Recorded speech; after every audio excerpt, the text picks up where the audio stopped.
మీకు చెప్పేదను శ్రద్ధగా వినండి అని ఇట్లా చెప్పాను. పూర్వం ఒకప్పుడు నారద మహాముని సకల లోకములు తిరుగుచు మార్గదేశమున భూలోకమునకు వచ్చెను. నారద మహాముని భూలోకమున మానవులు పడుతున్న కష్టములను చూచి వీరికి కష్టం ఎట్లా తొలగును అని ఆలోచించుకుంటూ విష్ణులోకమునకు వెళ్ళెను. నారద మహాముని విష్ణులోకంలో చతుర్భుజుండును, తెల్లని శారీరా ఛాయ కలవాడును, శంఖము చక్రము గద పద్మము మొదలగు అలంకారము కలవాడును అగు శ్రీహరిని జోచి ప్రార్థించెను. మనస్సుతో ఊహించటు గాని వాక్కుతో వివరించి చెప్పుటకు గాని శక్యము గాని అతీతమైన రూపము గలవాడ, ఆది మధ్యాంతరహిత నిర్గుణుడవయ్యు సుగుణాత్ముడైనటువంటియు ఆది పురుషుడైనటువంటియు భక్తుల బాధలు తొలగించునట్టి శ్రీమన్నారాయణ నీకు భక్తితో నమస్కరించుచున్నాను అని అనెను. ఓ నారద మహాముని, నీవు వచ్చిన కారణమేమి? నీ కోరిక తీర్చెదను అని అనెను. అప్పుడు ఆ విధంగా స్వామి నారద మహాముని చెప్పిన మాటలు ఆ విధంగా చేసిన తర్వాత, ఎంత కష్టము మానవులు నానా యోడ్లం పుట్టుచు నానా విధ కష్టములు పడుతున్నారు, వాళ్ళకి ఆ కష్టము ఎట్లా తొలుగును అని అడిగెను. అందుకు ఆ నారదుడు ఇలా చెప్పెను.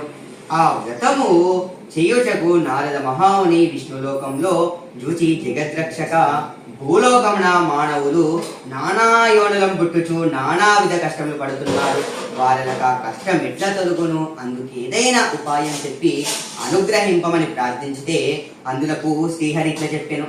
నారద మహాముని, నీవు లోక హితార్థమై చక్కని విషయం అడిగితివి. అందుకు ఒక వ్రతము కలదు, అది సత్యనారాయణ వ్రతము. ఆ వ్రతమును భక్తి శ్రద్ధలతో ఎవరైతే ఆచరించరో ఇహ లోకమున సకలైశ్వర్యములు పొందిన వారై పరమున మోక్షమును పొందుదురు అని అనెను. అది విధంగా నారదుడు అట్లు చెప్పగా, ఓ దామోదర, ఆ వ్రతము ఆచరించుట వలన ఏం ఫలితం వచ్చును? ఆ వ్రతం ఎటులా ఆచరించాలి? దానిని ఇదివరలో ఎవరైనా చేసిరా, అది అంతయో చెప్పుము అని కోరెను. అందులకు శ్రీహరి ఇట్లా చెప్పెను. సత్యనారాయణ వ్రతము సకల దుఃఖముల నివారణ చేయును, సకలైశ్వర్యములు కలుగజేయును, సంతానము కలుగును, సర్వత్ర జయప్రదము నుండును. ఈ వ్రతము వైశాఖ మాసమందు గాని మాఘమాసమందు గాని కార్తీక మాసమున గాని ఒక శుభ దినంబున గాని ఆచరించవలెను. కష్టములు సంభవించినప్పుడు, దరిద్రముతో బాధపడుతున్నప్పుడు ఈ వ్రతము చేయుట మంచిది. ఏదైనా వివాదం కలిగినచో ఈ వ్రతము చేయుచిన మంచిది చేయుట వలన ఆ వివాదమున తప్పక జయం కలుగును. ఆ విధంగా చెప్పి నారద మహాముని ఈ వ్రతమును శక్తి గల వారు ప్రతి నెల ఆచరించవచ్చు, లేదా సంవత్సరానికి ఒక్కసారైనా చెయ్యవచ్చు. ఎవరి శక్తి సారము వారు చెయ్యవచ్చును. సత్యనారాయణ వ్రతము పౌర్ణమి తిథియందున ఏకాదశి నాడు గాని రవి సంక్రమ దినమున గాని చేయవలేను. సూర్యోదయమైన వెంటనే నిద్ర లేచి కాలకృత్యములు నెరవేర్చుకొని స్నాన సంధ్యానుష్టములను యథాప్రకారం నిర్వర్తించుకొని శుచిగా నిశ్చల భక్తితో దేవాది దేవ శ్రీ సత్యనారాయణ ప్రభు నీ అనుగ్రహమును పొందుటకై భక్తి శ్రద్ధలతో ఈ వ్రతమును ఆచరించుతున్నాను అని తన మనస్సుల స్వామిని ధ్యానం చేసుకొని వ్రతాన్ని చేయాలి. ఆ తరువాత అష్టదిక్పాలకుల తర్వాత 4 వర్ణముల వారు స్త్రీలను పురుషులను కూడా ఈ వ్రతమును ఆచరించవచ్చు. బ్రాహ్మణులు కాని వారు పౌరాణికముగానే ఈ వ్రతము చేయవచ్చు. తుదకు ఏ దినమునైనా సాయంకాలమున ఈ వ్రతం ఆచరించవచ్చు. వ్రతమును చేయువారు బ్రాహ్మణులను బంధువులను పిలుచుకొని వచ్చి భక్తి శ్రద్ధలతో వ్రతము చేయాలి. తరువాత అరటి పండ్లు, ఆవు నెయ్యి, ఆవు పాలు, గోధుమ నూక, లేనిచో బియ్యము నూక, లేనిచో చక్కెర, లేనిచో బెల్లము, ఇవి అన్నీ సమానముగా అనగా షేరం పావు చొప్పున చేర్చి ప్రసాదం తయారు చేసి స్వామికి నివేదన చెయ్యాలి. ఆ విధంగా నైవేద్యం జరిపించిన పిమ్మట బ్రాహ్మణులకు యథాశక్తి దక్షిణలిచ్చి కథ శ్రద్ధగా విని బంధు మిత్రాదులతోడను బ్రాహ్మణులతోడను కలిపి భోజనం చేయవలెను. సత్యనారాయణ స్వామికి ప్రీతిగా నృత్య గీతాదికములను జరిపించవలెను. ఇది భూలోకమున కలియుగమునందున ఇష్టకామితార్థకు బయుటకు సులభమైన మార్గము. ఇది ప్రథమోధ్యాయ సమాప్తః. రమాసహిత వెంకట సత్యనారాయణ స్వామి భగవానుకి. గంధాక్షతంచ పుష్పంచ వస్త్రాభరణం అత ద్వితీయోధ్యాయః. ఓ మునిశ్రేష్ఠులారా, పూర్వము ఈ వ్రతం ఆచరించిన వారి కథ చెప్తున్నాను వినండి. పూర్వము కాశీనగరమున ఒక బ్రాహ్మణుండేవాడు. అతడు మిగులు దరిద్రమకుటచే అన్న వస్త్రములు లేక ఆకలిచే బాధపడుతూ ప్రతి ఇల్లిల్లు తిరుగుచూ భిక్షమెత్తుకొని బ్రతుకుతున్నాడు. భగవానుడు బ్రాహ్మణ ప్రియుడు కావున ఆ బ్రాహ్మణుడు ఆ విధంగా దుర్భరమైన కష్టములను అనుభవించుట చూసి తానును ఒక వృద్ధ బ్రాహ్మణ రూపం పొందిన వాడి ఆ బీద బ్రాహ్మణకు ఎదురుగా పోయి బ్రాహ్మణుడా, నీవు వేద విదుండవయ్యుండియో ఇట్లు దరిద్రం అనుభవించుతూ తిరుగుతుంటివేమి అని అడిగాను. ఓ ప్రభు, నేను మిక్కిలి దరిద్రుడను, భిక్షాటనచే జీవించుచున్నాను, చాలా కష్టములు పడుతున్నాను. నా దరిద్రము పోవుటకేమైనా ఉపాయం చెప్పు అని ఆ బ్రాహ్మణుడు అడిగాడు. బ్రాహ్మణుడా, శ్రీ సత్యనారాయణ స్వామి శ్రీహరి అవతారమయ్యున్నారు. ఆ సత్య దేవుణ్ణి సేవించినచో నీ కష్టములెల్లా తొలగిపోవును. ఆ సత్యనారాయణ వ్రతము ఆచరింపుము. ఆ విధంగా చెప్పి వృద్ధ బ్రాహ్మణుడు ఆ వ్రతమాచరించు విధానం కూడా చెప్పి అక్కడే అదృశ్యుడయ్యను.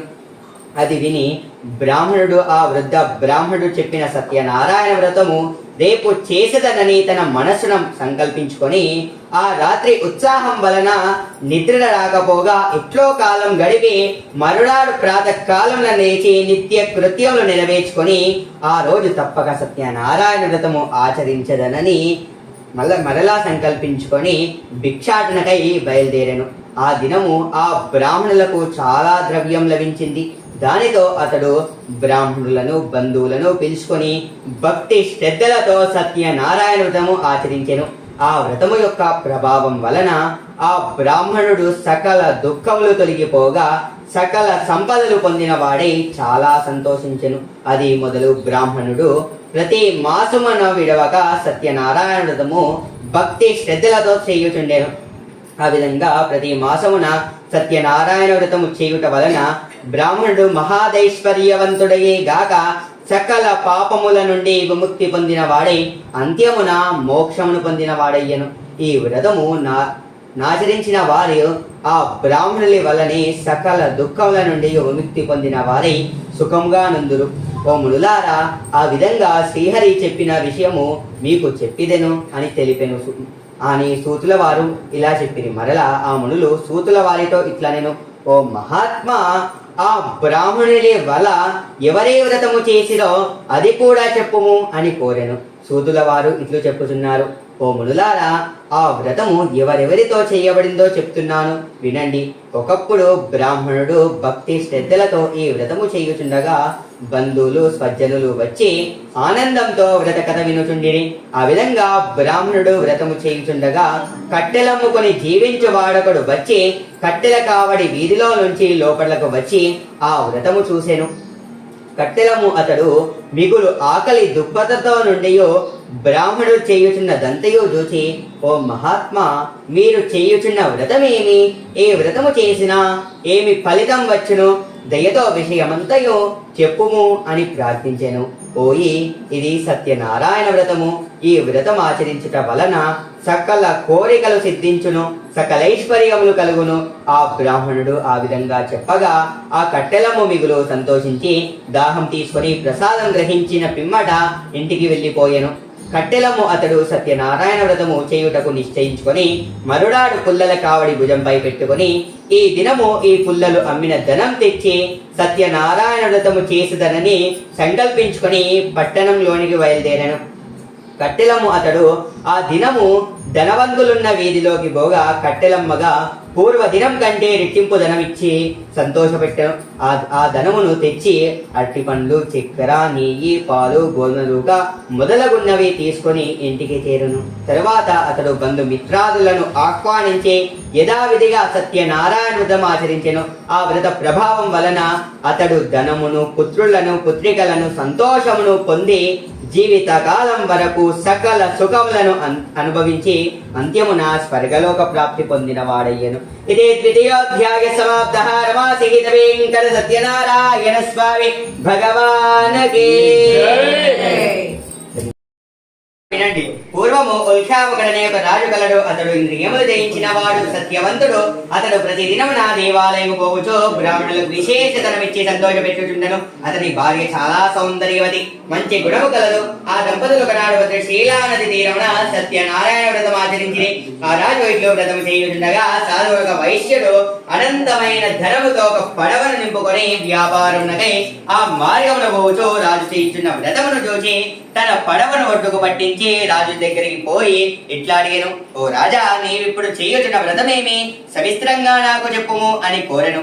వైశ్యుడు అట్లు అడగగా రాజు ఇట్లు చెప్పెను, పోయి పుత్రులను పొందుటకై మేము శ్రీ సత్యనారాయణ వ్రతము చేయుచున్నాము అని చెప్పి ఆ వ్రతమాచరించే విధానం కూడా తెలిపిను.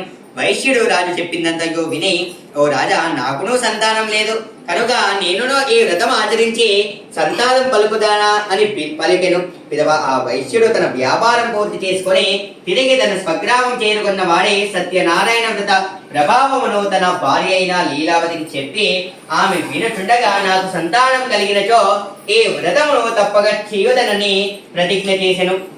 ఒక దినమున లీలావతి ధర్మ పారాయణమై భర్తతో శుభించే గర్భవతి 10వ మాసాన ఒక కుమార్తెను గనెను. ఆ వైశ్య దంపతులు తమ కుమార్తెను కళావతి అను పేరు పెట్టి అల్లారు ముద్దుగా పెంచుచుండిరి. ఆ కళావతి శుక్ల పక్ష చంద్రుని వలె దినదిన ప్రవర్తమగుచుండెను. అప్పుడు లీలావతి భర్తను చూచి, నాదా, మనకు సంతానం కలిగినచో సత్యనారాయణ వ్రతము చేసుదనని ప్రతిజ్ఞ చేసేది కదా, మనకు సంతానం కలిగింది కనుక వ్రతము చేయుడు అని అనెను. అందులకు అతడు అమ్మాయి వివాహ కాలంలో వ్రతము చేసేదనని అప్పటికి ఆమెకు సమాధానం చెప్పి వ్యాపారమునకై పట్టణంలోనికి బయలుదేరను. తర్వాత కొంతకాలమునకు కళావతికి యుక్త వయసు వచ్చుడ చూచి ఒక దూతను పిలిచి నీవు పోయి అమ్మాయికి తగిన వరుణ్ణి వెతికి చూసి తీసుకురమ్మని పంపెను. సాధువన వైశ్యుడు అట్లు చెప్పగా ఆ దూత వెంటనే కాంచనా నగరంలోకి పోయి యోగ్యుడైన ఒక వైశ్య కుమారుణ్ణి చూసి తీసుకొని వచ్చెను. అతడు అన్ని విధములుగా తన కుమార్తెకు తగిన వాడుండుట చూచి సాధువు వైశ్య కుమారునకు తమ కుమార్తె అయిన కళావతిని ఇచ్చి మహావైభవంగా పెళ్లి చేసెను. ఆ ఆనందంలో నుండి ఆ వైశ్యుడు శ్రీ సత్యనారాయణ వ్రత విషయమును మర్చిపోయెను. అందులకు శ్రీ సత్యనారాయణ స్వామి ఆ వైశ్యునిపై కోపం వచ్చెను. అప్పుడు వ్యాపారమున బహు నిపుణుడైన ఆ వైశ్యుడు అల్లినితో కూడా వ్యాపార నిమిత్తము బయలుదేరి సముద్ర తీరము గల రత్నసానుపురమునకు పోయెను. ఆ రత్నసానుపురమును చంద్రకేతు అని మహారాజు పరిపాలించుచుండెను.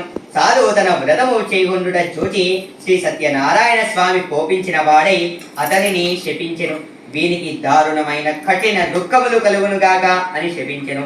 ఆ రాత్రి దొంగలు రాజుగారి ధన కారాగారం నుండి కొంత ధనమును ఎత్తుకొని పోయి ఆ వర్తకులున్న చోటుకు చేరుకునెను. రాజభటులు ఆ దొంగలను పట్టుకునుటకు నలు మూలలా వెతుకుతూ తమ దగ్గరకు వచ్చుచుండుట చూచి ఆ దొంగలు ఆ ధనమును ఆ వర్తకులున్న చింత వదిలి పారిపోయిరి. రాజభటులు ధనము అక్కడ ఉండుట చూచి ఆ వైశ్యులే దొంగలని నిశ్చయించి వారిని కట్టి రాజు దగ్గరికి తీసుకొని పోయిరి. భటులు రాజులను చూచి, ప్రభు, ధనముతో కూడా చోరులను పట్టి తీసుకొని వచ్చిరివి, విచారించి తగిన శిక్ష విధింపుము అని విన్నవించిరి.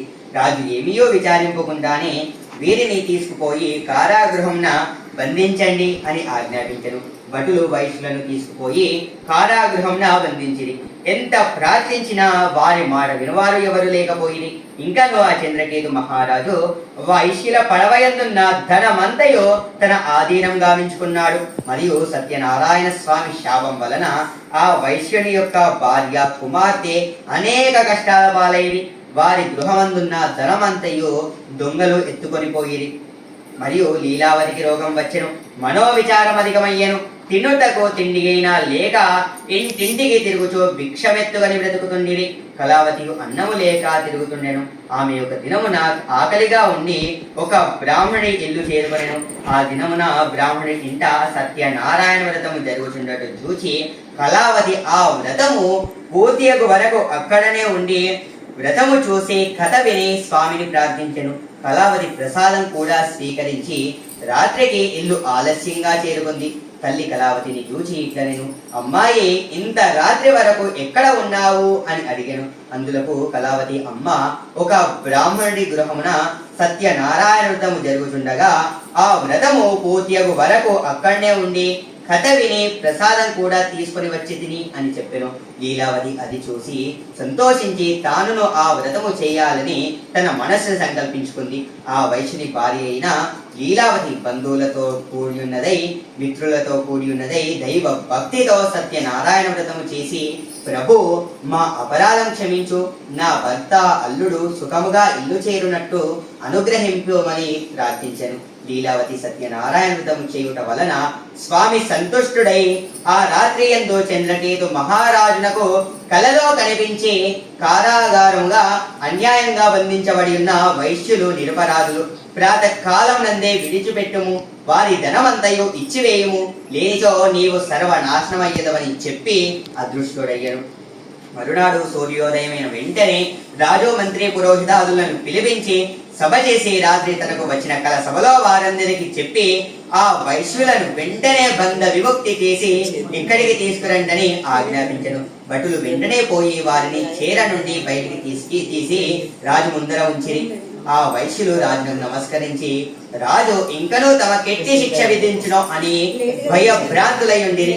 అప్పుడు రాజు వైశ్యుని చూచి, ఓ ఈ దైవ ప్రాతికూల్యం వలన మీకెట్టి దుఃఖం సంభవించింది, ఇక మీకు భయము లేదు, మిమ్ములను విడిచిపెట్టుచున్నాను అని చెప్పి రాజు వారికి క్షుడాధికం చేయించి కట్టుకొనుటకు నూతన వస్త్రములు ఇచ్చి సంతోషపరిచెను.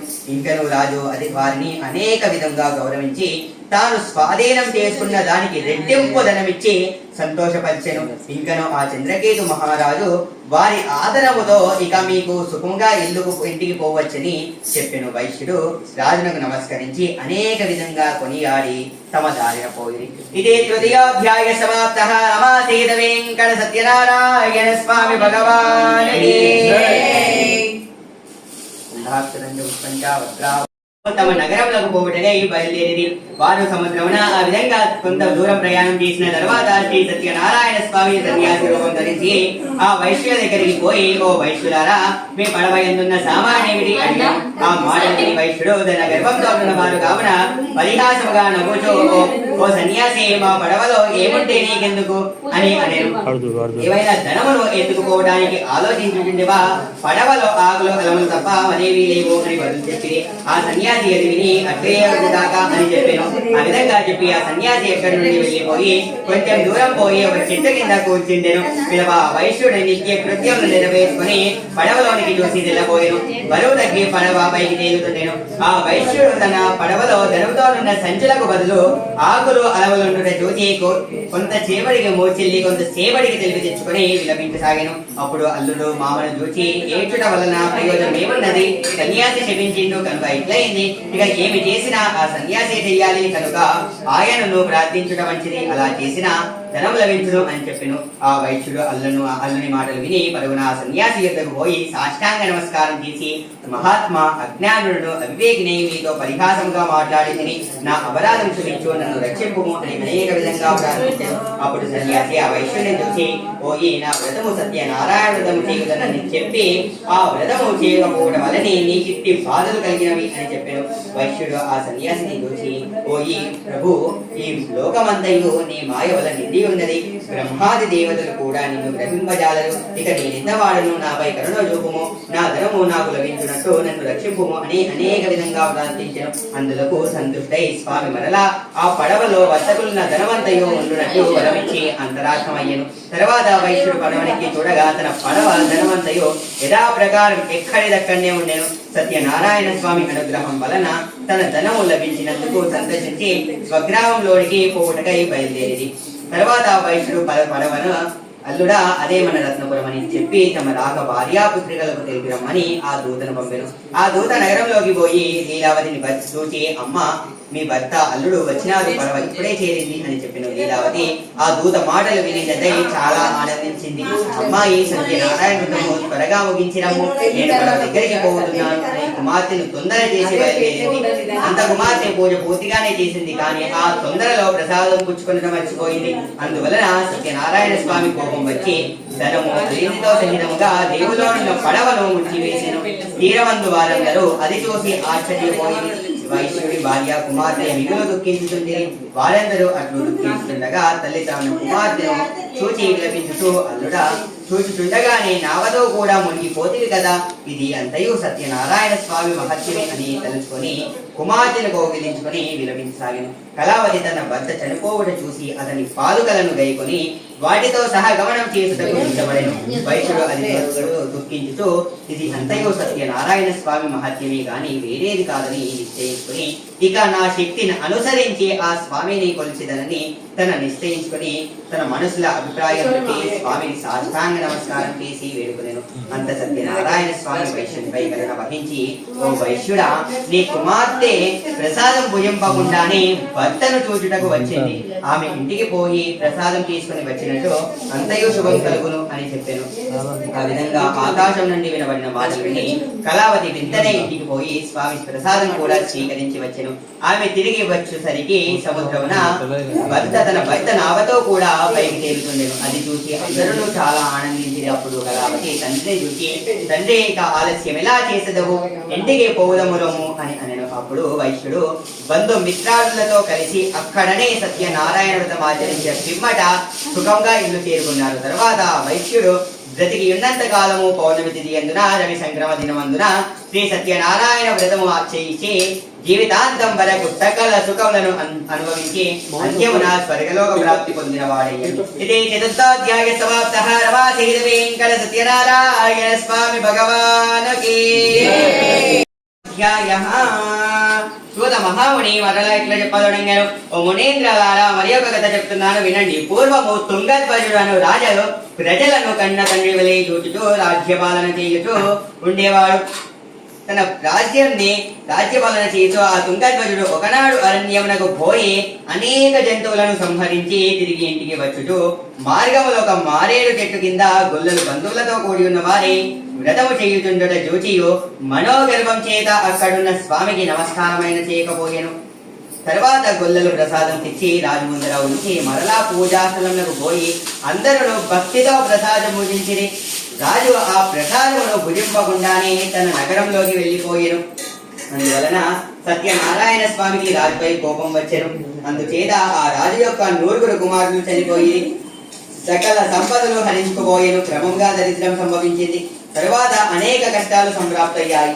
ఇది అంతయు చూసి రాజు తలలో తానిట్లు తలపోసెను. ఆహా, గొల్లలు ఇచ్చినారని నీచముగా భావించి స్వామి ప్రసాదమును భక్ష్యంపక తిరస్కరించి తిని, అందుకే సత్యదేవునకు నాపై కోపం కలుగుట వలన నాకిట్టి స్థితి కలిగింది అని ఆలోచించుకొని వెంటనే ఆ గొల్లల చింతకు పోయి భక్తి శ్రద్ధలతో శ్రీ సత్యనారాయణ స్వామి వ్రతము ఆచరించెను. పిదప ఆ రాజు మరలా ధనవంతుడై సకల కష్టముల నుండి విముక్తి పొందిన వాడై పుత్రవంతుడై బ్రతికి ఉన్నంత కాలము సుఖంగా ఉండి అంత్యమున స్వర్గలోక ప్రాప్తి పొందిన వాడయ్యను. మహాప్రభావమైన ఈ వ్రతమును భక్తి శ్రద్ధలతో ఎవరైతే ఆచరించారో, ఎవరైతే ఈ కథ భక్తితో విందురో వారు ధనవంతుడగును, బంధువులను పొందిన వాడు విముక్తి పొందును, భయగ్రస్తుడు భయము తొలగిపోవును, సకల అభీష్టములు పొందిన వారి అంత్యమున స్వర్గలోక ప్రాప్తి పొందిన వారయ్యను. కావున వ్రతము చేయుటకు శక్తి లేనిచో ఎవరైనా ఈ వ్రతము చేయుట చూచిన భక్తి శ్రద్ధలతో కథ విన్న సత్యదేవుడి అనుగ్రహం వలన సకల కష్టములు తొలగిపోవును, సకల సంపదలు కలుగును. ఇది శ్రీ స్కాందపురాణే రేవాఖండే సత్యనారాయణ స్వామి వ్రత కథాయాం 5వ అధ్యాయ సమాప్తః.